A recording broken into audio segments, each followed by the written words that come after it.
Hi, this is Mr. Hammer. We're here for the next section, 11.15.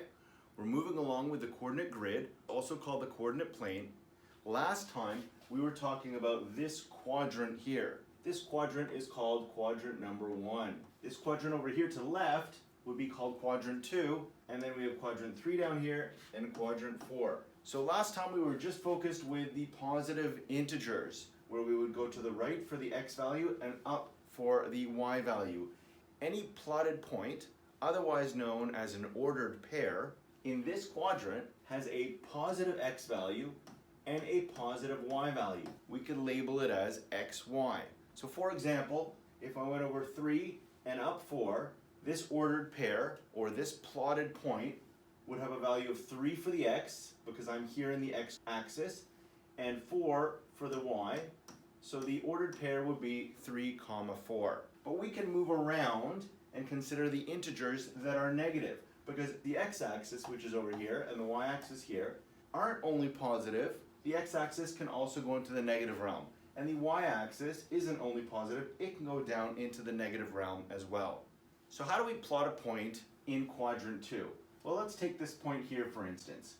To get there, I have to go -4 on the x-axis. So that x-coordinate is -4. And I'm going up 3 to get to where it aligns with that point. So my y-coordinate will be 3.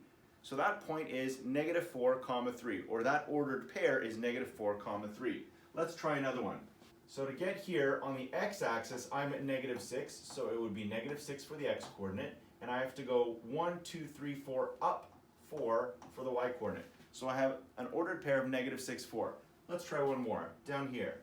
Well, that would be -1 and 1. So -1, 1. Do we see a pattern here? Well, I think it's pretty clear that all the x-coordinates are going to be negative, negative, negative, negative. And all the y-coordinates, since they go up, are going to be positive. So in quadrant 2, all the x-coordinates will be negative, and all the y-coordinates will be positive. And that would be a rule for quadrant 2. Let's move down to quadrant 3. Well, what do we think is going to happen here? If all the x-coordinates here are negative, and down all the y-coordinates are negative, I think we could assume that our ordered pairs will all be negative. We should have -x, -y. And we can test that out. Let's take this point here. Well, I go -5 to the left and -2 down, so I would have an ordered pair of -5, -2. What about this one here? Let's try here. Over to the left 2, -2, and down 3. So -2, -3. So for quadrant 3, all my x-coordinates are going to be negative, and all my y-coordinates are also going to be negative. Let's move on to quadrant 4. So for quadrant 4, my x-coordinates are actually positive, it's my y-coordinates that are negative. So I'm going to assume that my x will be positive and my y will be negative. Let's test it out. Let's take this point here, 3 to the right, so +3, down 2, so -2. Let's move over here. Let's look at this point here. 6 to the right, down 4, 6, -4.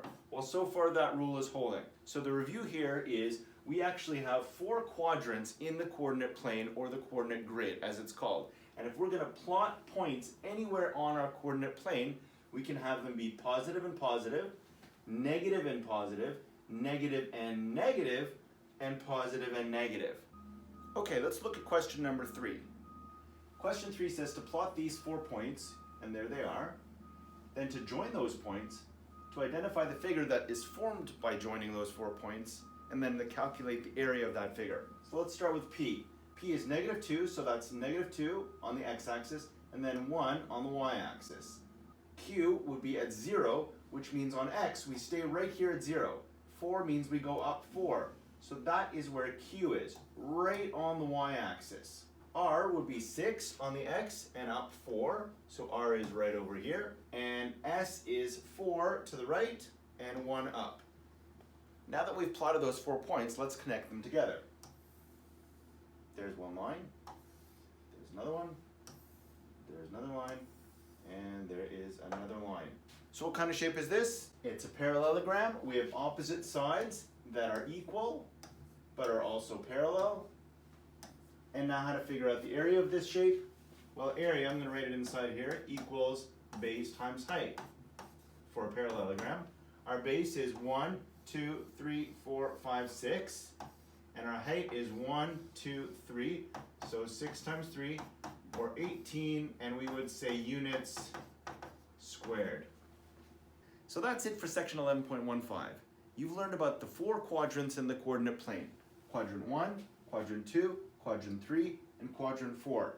You've also learned how to plot points on all of these 4 quadrants, and if there were points already plotted on those 4 quadrants, you should be able to write down the coordinates for each of those points.